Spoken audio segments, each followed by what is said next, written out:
Hi everyone, I'm Amelia and I'm 5 years old. Hi, I'm Joshua and I'm 7 years old. Hey, this is Mommy. What's up, everyone? I'm Daddy. And you're listening to It's movie night, and this week we watched The Simpsons Movie. 20th Century Fox put out this small screen to big screen movie in 2007. It's rated PG-13 and has a runtime of 1 hour and 26 minutes. Some other kid-friendly films Fox put out around this time were Fantastic Four, Rise of the Silver Surfer, and The Comebacks. Girls, what would you say this movie's about? It's about a dad and there's a shield covering up his town. Okay. Amelia, do you want to add anything? the family tries to escape from the bubble. Yes, that does happen. This movie follows the Simpsons family as they are on the run after Homer pollutes the town water supply and a giant dome is placed over Springfield. Otherwise known as a shield or a bubble. Yes. Some familiar voices in this movie. The Simpsons has been around for 35 seasons, so I trust you've heard some of these voices at some point. Homer Simpson is Dan Castellaneta. He is also the voice of Krusty the Clown, the Mayor, Groundskeeper Willie, and Grandpa. Dan has also done the voice of the Grandpa in Hey Arnold, Genie for anything Aladdin, including the games, TV show, rides, after Robin Williams left us, of course. And he's also done some small parts in live-action projects like Say Anything, Friends, Space Jam, and the 2015 Fantastic Four. Bart Simpson is voiced by Nancy Cartwright. She also does Todd Flanders, Ralph Wiggum, and Nelson the Bully. I'm more familiar with her as Chuck Finster in the Rugrats. She is Rufus in Kim Possible and Mindy in the Animaniacs. Mo is voiced by Hank Azaria, who is also Chief Wiggum, the comic book guy, and Apu. He is Blue Raja from Mystery Men, Gargamel in the Smurfs movie, but I think Daddy and I know him most as David from Friends, Phoebe's boyfriend. Absolutely. He's always going to be David in my eyes. And then we have Ned Flanders, who is Harry Shearer. He is also Mr. Smithers, Mr. Burns, and Principal Skinner. And then we also heard his voice recently in a movie that we didn't cover for movie night. We just sat down to watch Little Giants, and he is the announcer for the football game at the end. Yes, very familiar voice. That's actually what I know him from first. Another familiar voice is Russ Cargill. He's kind of like the bad guy of this movie, and he's played by Albert Brooks. Nobody really knows this voice, but we know it right away. He is Marlin from Finding Nemo, Nemo's dad. The moment he's opened his mouth, I was like, yep, I hear this movie in my sleep. This was one of Zosha's favorites. And then the director of this movie is David Silverman. He worked on The Simpsons as a director and animator, but he co-directed a movie that we love in this house, and it was a surprise to me, and it's Monsters, Inc. Wow, that is surprising. Yeah, that was a very big surprise for me when I was reading through his credentials. So, Mommy, like you had said, this movie came out in 2007. Do you remember how old you were the first time you saw it, and did you like it? I had to have been about 16 because I did not see this in theaters. I definitely waited for it to come out. So I was 15 when it came out in theaters. So I want to say maybe a year later, and it was fine. I watched The Simpsons when I was younger, but it's nothing that stuck with me. As soon as 1999 hit and Family Guy released, I was out. Okay. What about you? Did you see it in theaters? I did not see it in theaters. However, I did watch The Simpsons when I was younger. This was something that was available. I'm not sure what days they were. I know it played every single night. I'm just not sure what new episodes came on what day. Yeah. But I do remember liking the show, and I did watch the movie when it came out, and I remember liking it a lot. I had a lot of fun with it. But like this movie, we have a lot of shows that became movies, like Addams Family, The Muppets, SpongeBob, yes, Scooby-Doo, The Flintstones, Charlie's Angels. What is a TV show that you watch now, or maybe have watched, that you would like to see made into a movie? What do you want a longer format version of? Bridgerton.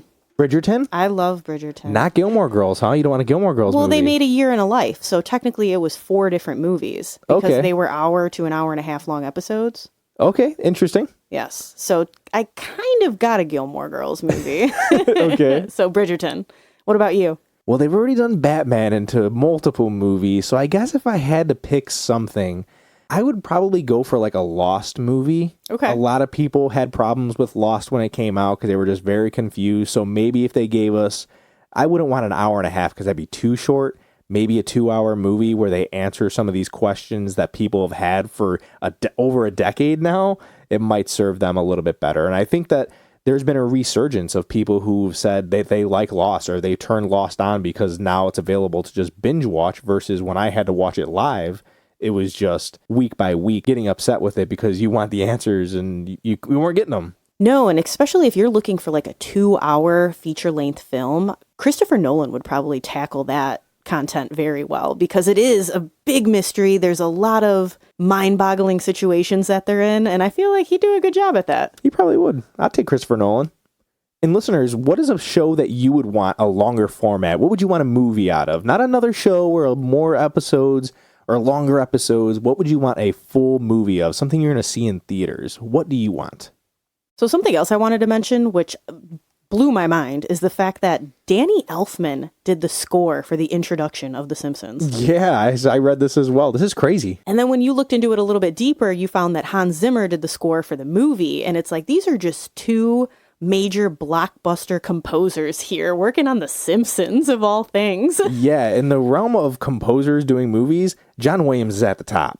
But you got some steps below John Williams is like, yeah, Danny Elfman, Hans Zimmer. This is the guy who did Inception. This is the guy who did Batman. This is crazy. These are really good names. This is Tim Burton's man. Yeah, the fact that Danny Elfman did this score for, I think Matt Groening is the creator of Simpsons. Yeah. He did this for him 35 years ago, and it's still sticking. This show is still running, and it's still on there. It's crazy. And then the fact that Hans Zimmer does the score is crazy as well, because you don't really get hints of, I mean, obviously you're not going to hear Inception or any of those things in this kind of movie, but it's kind of interesting that you could say that on your resume, you did this big blockbuster movie, Interstellar as well, and then you got The Simpsons in there as well. It just goes to show that they enjoy it too. They like cartoons. They're lighthearted. They don't have to do serious, dark, depressing things all day long.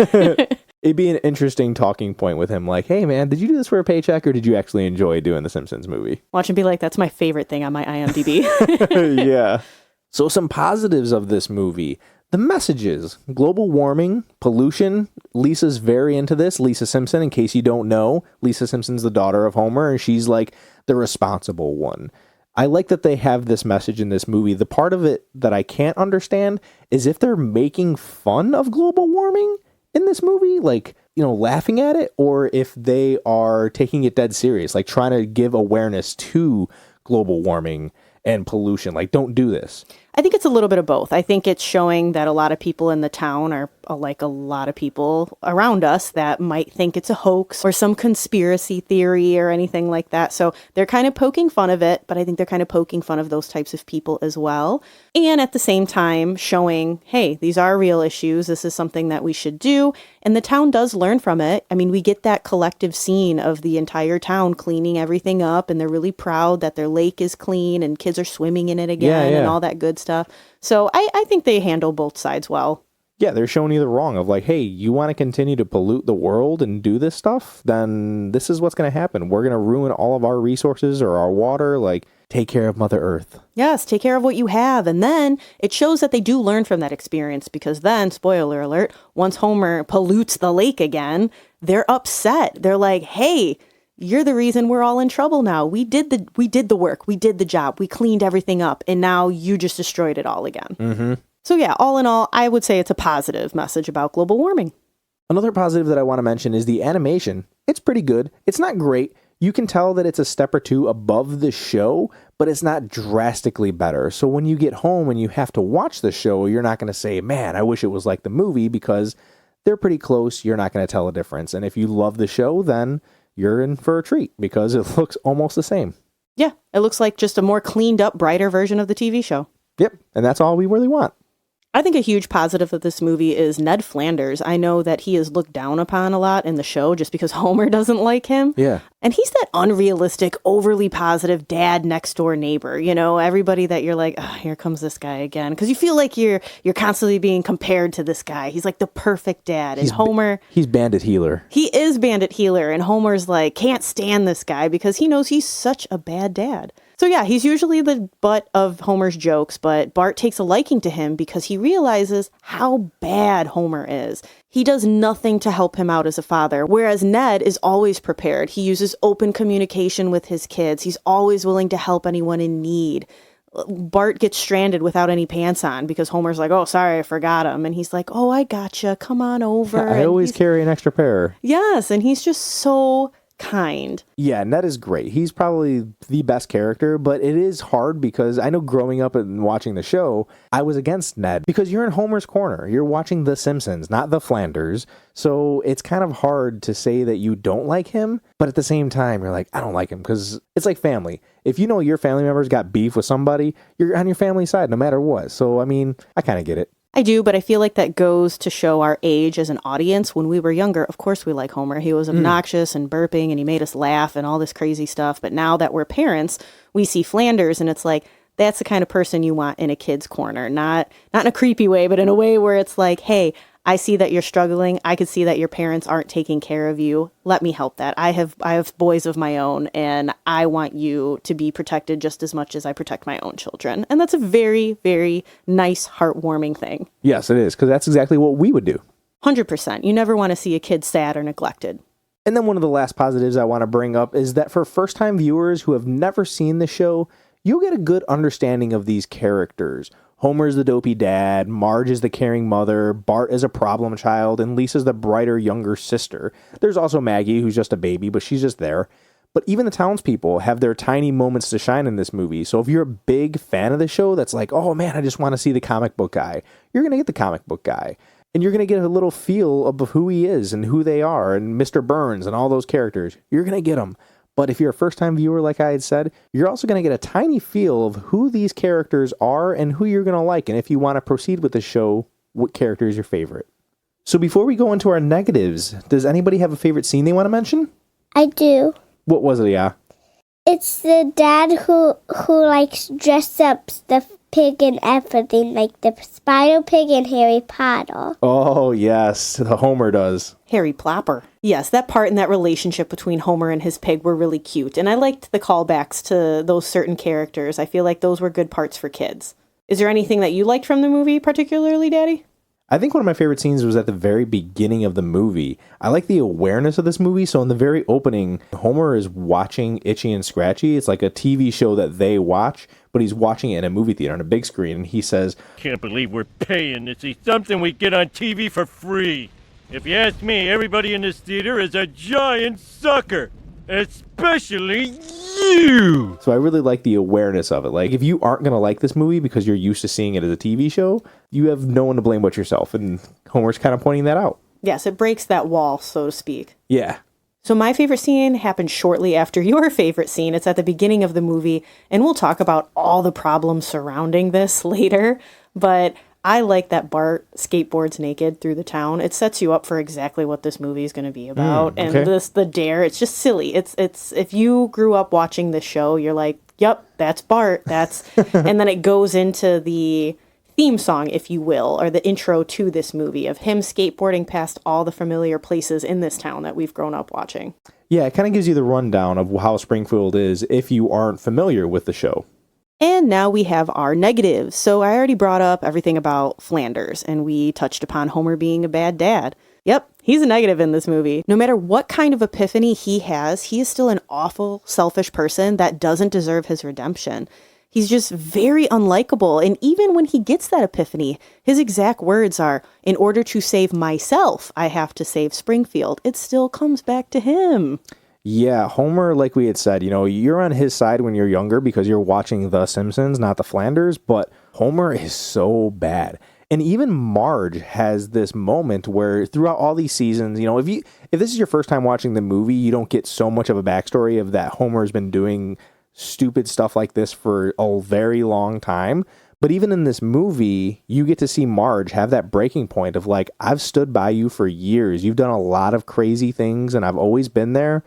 But this takes the cake and I can't do it anymore. So Homer, he's just bad. He's such a bad character. He doesn't listen to his wife. He does not listen to his children. He's a buffoon. He lies to cops. Yeah. Like, it's just crazy. Yeah, one scene in particular, the cop was like, oh, well, if you dared your son to do this, then you should take the responsibility. Well, what's going to happen to me if I do? Oh, you have to take a 1-hour parenting class. And he throws his son under the bus to go to court rather than to go to a class for an hour. It's just a snippet for you of how bad Homer is as a dad. Yeah, and then he's just like, all right, Bart, let's go get some lunch. And I know you mentioned that Marge had reached her point where she got sick of Homer and walked away. But in the same sense, she is so easily gaslighted back to Homer. And it was crazy how fast she is to forgive him once he comes back around to Springfield. Like, literally all he had to do was walk back into the dome with them, and it was like, oh, homie, you're back. And it's like, what? Yeah, it's that moment of, this guy did all these bad things, and the moment he says sorry, you just forgive him. And it's like, that's bad to show kids as well, because you don't want them to be in relationships or even just friends at school, where these friends or somebody would continue to lie to you or be mean to you. And the moment they say sorry, you say, oh, okay, that's fine. You can continue to do that to me. And the moment you say sorry, I'm just going to forgive you. Like, I understand forgiveness. You should learn that, but Actions speak louder than words. yeah. So, I mean, I understand where you're coming from for sure. The same goes for Bart when he comes back and he's like, I'm sorry, I've been such a bad dad. And Bart has the right idea at first. He's like, no, I'm staying with Flanders. And then Homer goes, I'll let you hold the bomb. The man knows me. those are little things. Yeah, for sure. Bribery, that's a bad thing to teach kids. I know this is PG-13 and up, and truly you shouldn't see this movie till that age if you're going by the guidance. But still, I wouldn't teach a 13-year-old that either. No, not at all. Also, in a movie that has a joke almost every 2 minutes, I personally think I laughed at maybe 2 of them, which is interesting because most jokes are crude at other people's expenses or just a pun, which are jokes I typically like. But these jokes just missed the target for me. I'm not sure if that's just me getting a little bit older, not liking certain jokes, but the girls did laugh at a few of them, and they laughed more than I thought they would. They really liked the spider pig scenes, or any scenes with the pig, really. And then some of Bart's scenes, it seemed like Zosha really liked them. Yes, they like those cheeky comments, but oh no, anything with that pig, that stole the show for sure for our children. Yeah. There is one bad scene in particular that I would like to mention, and it involves Chief Wiggum and a gun. Homer gets a phone call before he goes to pollute the lake that, oh, they're closing down the donut shop because the health inspector found bad code, so they're giving away all the free donuts. So then it cuts to Chief Wiggum eating donuts off the barrel of his gun. Yeah, he's got them like stacked on top of each other on the barrel. Yes, and it accidentally goes off when he leans back to start chewing, and he's like, oh man, that was a close one. Ha ha. And no, this eating donuts off of a firearm and it accidentally firing off is not funny at all whatsoever. And I don't think that is something that was appropriate to show at all. No, because most kids are probably going to watch this movie. It's a cartoon. Most parents are going to say, yeah, you can watch it. It's a cartoon. What's the worst that could happen? And then speaking of that, this movie has a ton of parental guidance. Let's get into this because this is very important stuff. It is. I know the show has been on for 35 seasons, but there are some people that still have not heard of this. So if you look at it and you see that it's a cartoon movie, you might pop this on and think it's for kids. Let's start with language. It is a moderate amount, as well as Homer using some gestures, if you know what I mean. Violence? Absolutely. The opening of this movie is an itchy and scratchy cartoon that signals a warning to parents. If you watch that part and think it was too much, just turn it off. Homer strangles Bart, a mob comes after the Simpson family, there's inappropriate gun use, there's multiple injuries, kidnapping, and more. Grown-up stuff, Homer dares Bart to skateboard naked, and during this scene, we see his cartoon privates. There is so much neglect on Homer's part as a parent and a husband. There's a scene that revs up to intimacy between Homer and Marge, but nothing explicit is shown. There's another scene showing a passionate kiss between 2 male police officers before they tumble into a hotel room. There's an awkward moment of Homer leaning in to kiss a pig, and there's more, but we don't have all day, people. Like, I can't go through every single inappropriate thing in grown-up stuff. Yes, as for an age recommendation, you know your kids better than we do. We're just here to give you our recommendations and our opinions. Honestly, I would probably keep this movie at 13 and up. Maybe 10, but definitely nothing under. Mommy did do the parental guidance, but I feel like it almost doesn't do it justice, because if I would have watched this movie before showing it to the girls, I would have said absolutely not. This movie is not appropriate for them. And we watched some sketchy stuff with them. Yeah. So, I mean, that's saying quite a bit. But with our girls being 5 and 7, a lot of it went right over their heads. I feel like if we showed them this movie between 8 and 10, it would have been a little bit more impactful. So we just got lucky in that area. Yeah. So Rotten Tomato critics have this movie certified fresh at 87%, which is a thumbs up. Audiences have it a little bit lower at a 77%, still a thumbs up. Let's see how it holds up in our house. Zosha, do you give the Simpsons movie a thumbs up, a thumbs middle, or a thumbs down? Thumbs middle. Why a thumbs middle? It was good, but I don't love it. Oh, okay. That's fine. Amelia, what do you give it? Thumbs down. A thumbs down. Why a thumbs down? Because it was a little bit bad. I agree, Amelia. Mommy gives this movie a thumbs down as well. If I never watch this movie again in my life, I will be perfectly fine. What about you, Daddy? I'm going to give this movie a thumbs down as well. I like the show more. I'm not sure why this was necessary to be a movie. It could have been a longer episode. Yes, it could have just been a long episode, but I'm not knocking it. If you love The Simpsons, you will probably love this movie. It's just not my cup of tea. We're Family Guy people in this house. I am. I'm sorry, guys. I'm all about Seth MacFarlane, so I might be biased, but... Some would say equally as inappropriate. 100%. Sometimes more inappropriate than The Simpsons, but yeah, that's our cup of tea. And if any of you would like to add The Simpsons movie to your movie night list, it is currently streaming on Disney Plus and Fubo, or available across platforms. And after watching, let us know if you give it thumbs up, thumbs middle, or thumbs down. And when you want to let us know what you think about the movie, please find us on social media. We like to post pictures of us on our movie nights, letting you know what snacks and sweets we're eating. We post a dad joke as well as a sneak peek clip themed to the episode coming out that week. It's a fun place to hang out. Our Facebook is It's Movie Night, and our Instagram is It's Movie Night Pod. Thank you for listening. Join us next week for another movie night. Bye.